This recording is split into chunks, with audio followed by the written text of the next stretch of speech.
नमस्कार दोस्तों, स्वागत है आपका मेरे चैनल पे। दोस्तों, जैसा कि आप जानते हैं कि इंडिया अमेरिका से 30 प्रीडेटर ड्रोन खरीदना चाहता था, जो कि दोस्तों ये एक आर्म्ड ड्रोन है और दुनिया में सबसे बेहतरीन माने जाते हैं। लेकिन अब ऐसा लग रहा है कि इंडिया अब प्रीडेटर को नहीं खरीदेगा या इसे होल्ड पे रख रहा है और वह इंडियन और इजरायली कंपनी के द्वारा मिलकर बनाए गए लॉन्ग रेंज वाले आर्म्ड यूएवी को खरीदने का फैसला कर सकता है। आज इसी के ऊपर बात करेंगे। चलिए दोस्तों, शुरू करते हैं।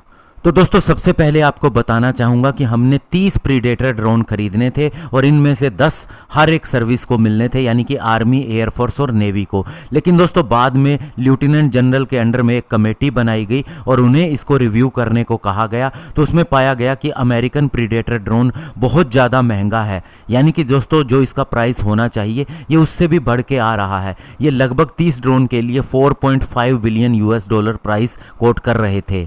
और ऐसे में दोस्तों, आप जानते हैं कि इंडिया अभी मेक इन इंडिया के हिसाब से चल रहा है और आत्मनिर्भर भारत कैंपेन शुरू कर चुका है और इसीलिए अब इंडिया इसे लोकली ही एक्वायर करने की सोच रहा है। और दोस्तों, ये जो अनमैन्ड एरियल व्हीकल है ये आर्म्ड वर्जन है, जिसे एक इंडियन प्राइवेट फर्म ने इजरायली डिफेंस मैन्युफैक्चरर के साथ में मिलकर डेवलप किया है।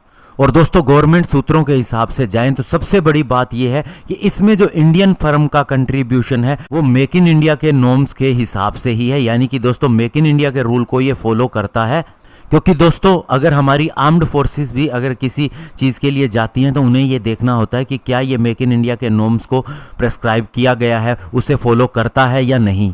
और दोस्तों, सूत्र बताते हैं कि हमारी तीनों सर्विसेज को ऐसे आर्म ड्रोन चाहिए जो सर्विलियंस के भी काम में आ सके और एनिमी के टारगेट को अटैक करने के भी काम में आ सके, वो भी स्टैंड ऑफ डिस्टेंस से, यानी कि जहां ज़्यादा खतरा नहीं होता।